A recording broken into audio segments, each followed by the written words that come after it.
इस वीडियो में हम जानेंगे कि एनडीपीएस एक्ट आखिर होता क्या है। एनडीपीएस एक्ट के बारे में आपने अक्सर सुना होगा। 1980 के दशक में भारत में ड्रग्स यानी कि नशे का अवैध व्यापार और दुरुपयोग तेजी से बढ़ रहा था। अंतर्राष्ट्रीय स्तर पर भारत में भी UN convention on narcotic drugs पर हस्ताक्षर किए थे। इसीलिए सरकार ने 1985 में एनडीपीएस एक्ट बनाया ताकि नशे की तस्करी यानी कि ड्रग ट्रैफिकिंग पर रोक लग सके। ड्रग की खेती करना, उत्पादन करना, इसका स्टोरेज करना, बिक्री और इसका इस्तेमाल करने पर सख्त नियंत्रण रखा जाएगा। अपराधियों को इसके लिए कड़ी सजा भी दी जा सकेगी।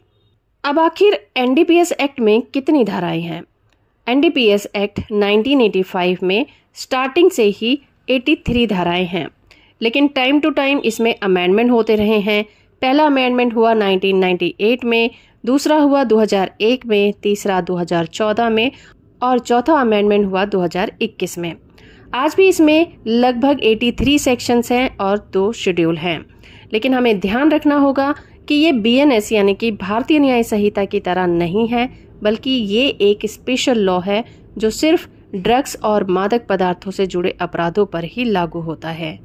अब इसमें सजा की बात करें तो अगर स्मॉल क्वांटिटी में किसी के पास नशीली वस्तुएं मिलती हैं तो उसे 1 साल तक की कैद और जुर्माना दोनों हो सकते हैं। दूसरी चीज, अगर ज्यादा मात्रा में यानी कि कमर्शियल क्वांटिटी में अगर किसी के पास ऐसी चीजें मिलती हैं तो उसे 10 साल तक की सजा और जो कि बढ़ाकर 20 साल तक की कर दी जाएगी और भारी जुर्माना भी लगाया जाएगा।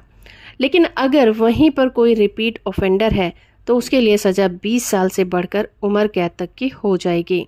फॉर एग्जाम्पल, मान लीजिए किसी के पास 5 ग्राम हीरोइन मिलती है, ये एक स्मॉल क्वांटिटी है, तो उसमें 1 साल तक की सजा मिलेगी।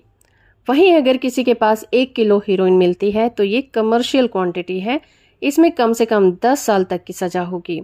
और वहीं अगर अपराधी दूसरी बार ये करते हुए पकड़ा जाता है तो उसे उम्र कैद तक की सजा दी जा सकती है। तो हो फ्रेंड कि ये वीडियो आपको इन्फॉर्मेटिव लगा होगा। वीडियो को लाइक और चैनल को सब्सक्राइब करना बिल्कुल मत भूलिएगा।